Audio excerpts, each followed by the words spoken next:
Chers apprenants, bonsoir et bienvenue à cette leçon.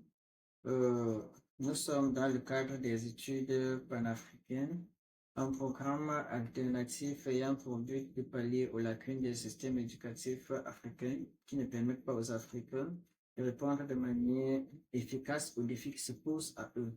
C'est pourquoi il était urgent de mettre sur pied un programme éducatif alternatif. Ce programme est parrainé par la Ligue associative africaine et le parti politique La Limara, parti politique camerounais, Ligue des masses pour la renaissance africaine. Aujourd'hui, la leçon, c'est l'introduction du mal et la fin du monde. Nous sommes toujours dans la cosmogonie, la création du monde et dans la discipline religion. Avant de commencer la religion proprement dite, nous vous rappelons que vous pouvez investir dans les sociétés parrainées par la Ligue associative africaine et vous pouvez également vous former à d'autres disciplines comme l'économie politique, euh, la pensée philosophique, l'informatique, le développement personnel et beaucoup d'autres. Pour ceux qui veulent faire les tests de langue internationaux comme le TEF, le TCF, le DALF, le DELF et autres, vous pouvez également vous former chez nous. Nous entrons donc à la leçon proprement dite, l'introduction du mal et la fin du monde. En guise d'introduction, pardon, en guise d'introduction, nous voyons que la Mahat a été présente au début de la création. C'est elle que son père a respiré pour pouvoir venir à l'existence. Mais l'existence de la Mahat, de l'ordre, de la justice ne signifiait pas son contraire. Ne montrait pas qu'il y avait le désordre dans le monde. Dans la création, il n'y avait pas de désordre. Ce n'est pas parce qu'elle était présente que l'ordre était, la divinité de l'ordre était présente qu'il y avait des désordre, il n'y avait pas de désordre. Et il y a eu des failles qui sont arrivées et qui provoqueront, qui ont provoqué l'arrivée du mal et qui provoqueront la fin du monde. La création était parfaite, la création était très parfaite. Elle est parfaite d'ailleurs. Nous allons voir ce qui a rendu la création imparfaite, comment le mal est arrivé dans la création et comment la création cessera. Donc, nous commençons à la première partie, l'introduction du mal au sein de la création. Le mal n'a pas été amené au sein de la création par des humains. Non, il n'y a pas un péché originel où les hommes ont péché de manière naturelle et que chaque homme porte ce péché. Non. Le péché, le mal arrive dans la création d'abord à cause des divinités. Dans les textes des pyramides, on peut lire: tu es né avant que le bruit ne fût venu à l'existence. Tu es né avant que le combat ne fût venu à l'existence. Avant que l'œil d'Horus ne fût soumis. Donc, ce qui entraîne le mal dans la création, c'est le conflit entre Horus et Seth. Et suite au meurtre d'Osiris, je reviens rapidement sur le contexte.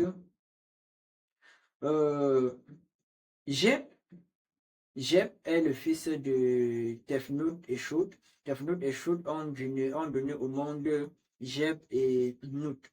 Jeb a été le premier pharaon d'Égypte, l'Égypte pharaonique. En tant que premier pharaon d'Égypte pharaonique, il a laissé un héritage. Il avait deux fils. Il avait Seth et Osiris. Et il avait deux filles, Isis et Nephthys. Isis était l'épouse d'Osiris, Nephthys était l'épouse de Seth. En tant qu'héritage, il a donné le trône d'Égypte à Osiris et les terres fertiles de la vallée du Nil à Osiris. Et comme héritage, il a donné à Seth les déserts. Et Seth a estimé que le partage a été mal fait, qu'il a été lésé dans l'héritage. Et Seth a assassiné son frère Osiris et il a découpé en plusieurs morceaux et a lancé ces morceaux à travers l'Égypte. Et sa femme Isis a recollé les morceaux pour le ramener à vie, faisant de lui le Dieu de Dieu, le ressuscité, parce qu'il a été, il a été vivant et il est ressuscité. Alors, quand Osiris, quand le fils d'Osiris, Horus, parvient à grandir, il réclame le trône d'Égypte à son oncle Seth et un conflit éclate entre les deux, entre l'oncle et le neveu. Et c'est ce conflit, ce premier conflit, qui entraîne le mal dans le monde. C'est pour ça que dans le texte que je venais de lire, on a dit avant que l'œil d'Horus ne soit soumis. Parce que lors de ce conflit, Seth va retirer l'œil de son neveu Horus. Mieux était l'intervention de Djéouti, qu'on appelle généralement Thoth. Horus devait rester borgne. Donc, voilà la première introduction du mal dans le monde. Et cette première introduction du mal dans le monde est liée au pouvoir. C'est une lutte du pouvoir pour le trône d'Égypte et également un conflit de vengeance, puisque Horus venge son père Osiris et la mort de son père Osiris. La deuxième, la deuxième raison pour laquelle le mal est arrivé dans le monde, c'est la désobéissance ou l'incapacité des humains. Donc, le mal est venu au monde d'abord par les divinités et ensuite par les humains. Les humains se sont rebellés contre l'ordre établi. Ils se sont rebellés contre le créateur Atum.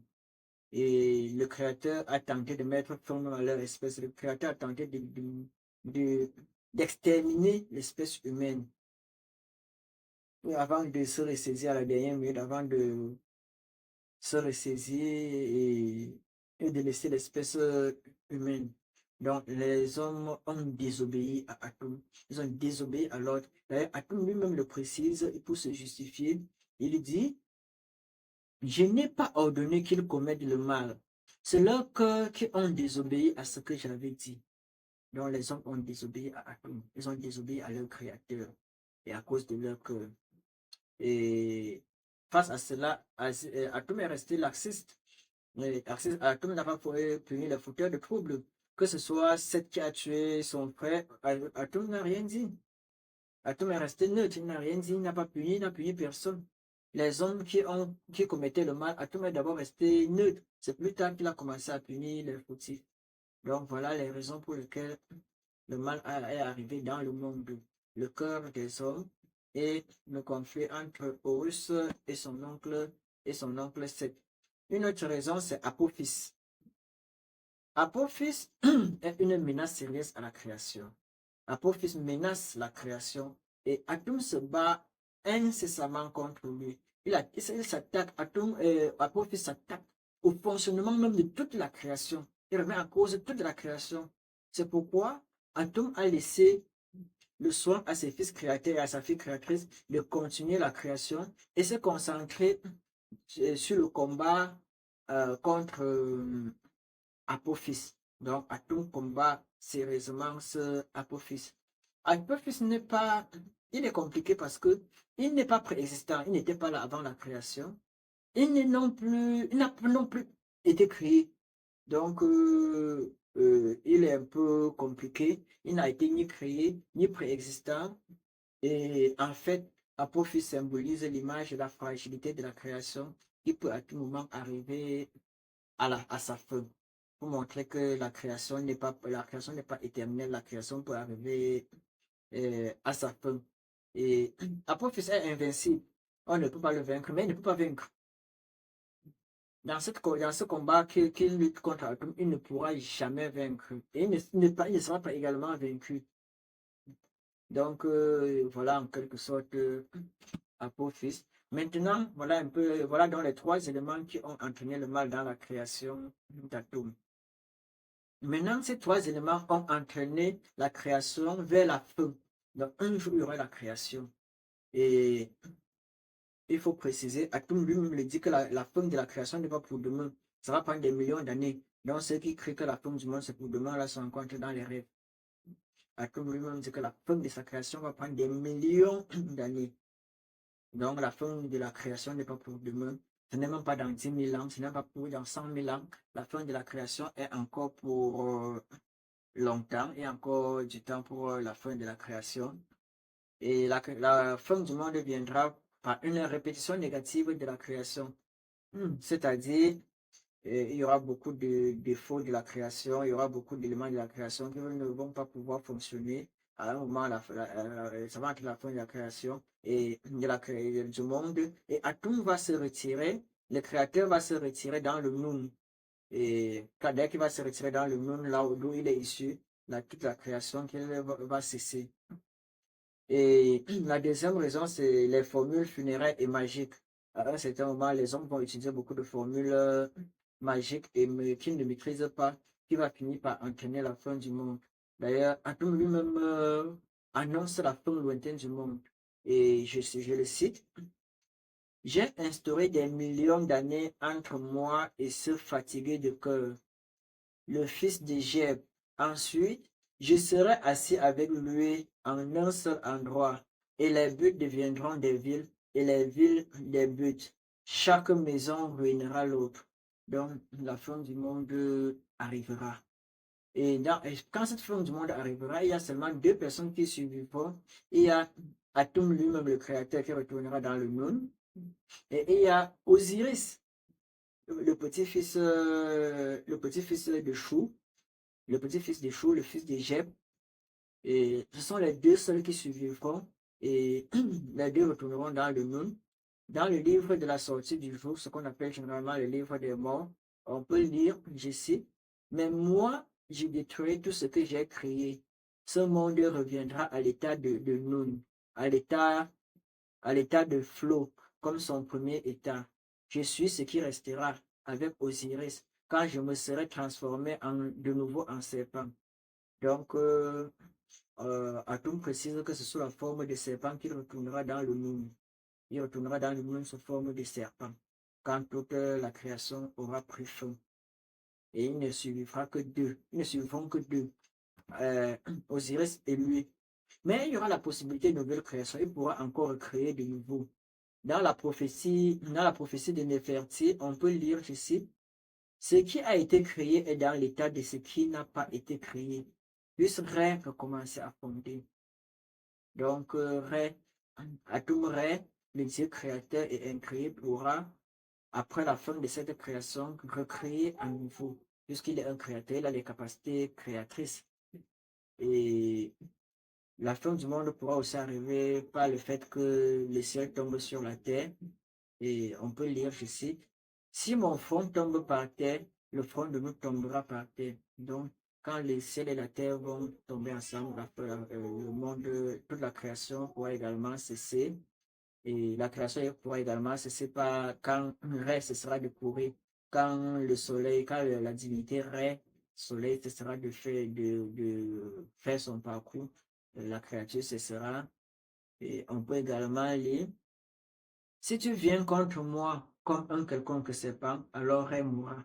Donc, Ré est condamné à mourir, à mettre fin. Et quand Ré mourra, la création prendra fin. En guise de conclusion, on comprend que la création d'atomes a été parfaite au départ, mais a connu des perturbations. Ces perturbations ont entraîné le mal dans la création et ce mal a rendu la fin du monde possible, a rendu la création entière éphémère. Et les éléments qui ont créé la fin ont créé les perturbations. Il y a le conflit Horus 7, il y a la désobéissance des humains, il y a donc la création est condamnée à prendre fin. Mais cela est dans des périodes lointaines, dans des millions d'années. C'est pas pour demain. Chers apprenants, c'est la fin de cette leçon.